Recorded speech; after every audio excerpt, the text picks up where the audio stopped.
हुंड्यासाठी सासरच्या लोकांकडून होणाऱ्या त्रासाला कंटाळून वैष्णवी हगवणे हिनं आत्महत्या केली। या प्रकरणात राज्यभरात संतापाची लाट उसळली।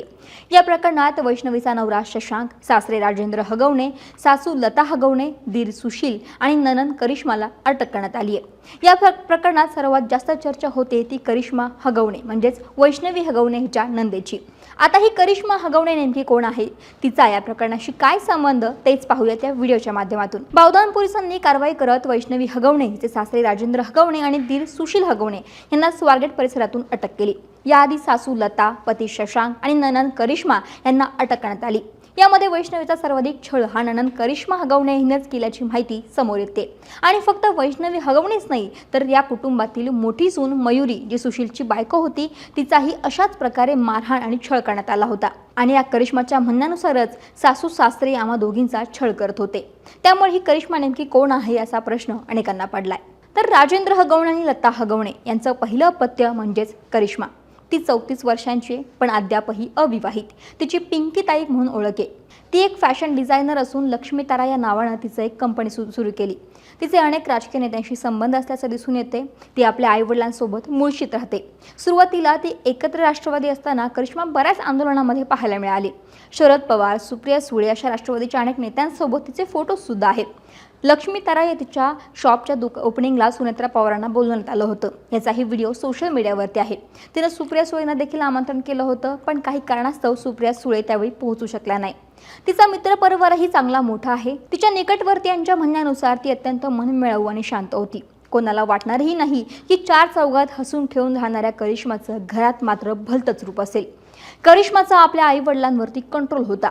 घरातील मोठी आणि लाडाची तिचा हाच कंट्रोल तिच्या भावांवरही होता आणि त्यामुळे दोन्ही वहिनींवर सुद्धा।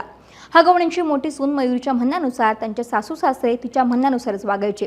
संपूर्ण हगवणे कुटुंबावरती तिची सत्ता होती। त्यामुळे साहजिकच घरातले सगळेच निर्णय तिच्या म्हणण्यानुसार व्हायचे। घरात कुणी कुणाशी कसं वागायचं हे सुद्धा ती ठरवायची।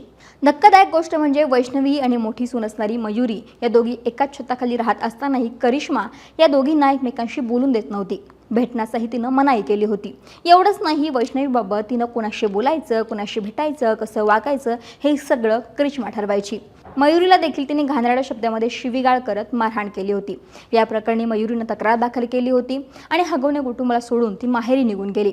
मयुरी या जाचातून निसटली, पण करिश्मानं हेच पुढे वैष्णवीसोबत केलं। वैष्णवीला घालून पाडून बोलणं, शिवीगाळ करणं, आईसोबत मिळून मारहाण करणं हा सगळा प्रकार एक मुलगी असताना सुद्धा ती एका मुलीसोबत करत होती। समोर आलेल्या माहितीनुसार वैष्णवीच्या आत्महत्येपूर्वी करिश्माने तिला धमकावलं, गरोदर असताना सुद्धा उन्हात उभं केलं, तिला त्रास दिला असा आरोप होतो। तिच्या अंगावरती थुंकत तिला मारहाण केली, नंतर माहेरी आणून सोडलं होतं। माहेरी आणताना सुद्धा गाडीत वैष्णवीला करिश्मानं मारहाण केली। वैष्णवीच्या आत्महत्येवेळी तिचे शरीर मारहाणीमुळे पूर्णपणे काळनिळं पडलं होतं। वैष्णवीच्या आत्महत्येनंतर तिचा 10 महिन्यांचं बाळ ज्या निलेश चव्हाणकडे ठेवलं होतं, तो निलेश चव्हाण देखील सुरुवातीला शशांकचा मित्र आहे असं बोललं गेलं होतं, पण हा निलेश चव्हाण हा करिश्माचाच मित्र आणि या निलेश चव्हाणचे देखील अनेक कारनामे जे आहेत ते समोर आलेले आहे। आता करिश्मानं स्वतः तर लग्न केलं नव्हतं, पण दोन्ही भावांचाही संसार तिनं काही होऊ दिला नाही आणि यातच मयुरी घर सोडून गेली, पण वैष्णवी जग सोडून गेली। त्यामुळे या करिश्माला कलियुगातील शूर्पणखा म्हटलं तर वावगं ठरणार नाही। आता वैष्णवीच्या आत्महत्या प्रकरणी 5ही आरोपींना अटक करण्यात आली आहे। या आरोपींना काय शिक्षा होते हेही पाहणं तितकंच महत्त्वाचं ठरेल।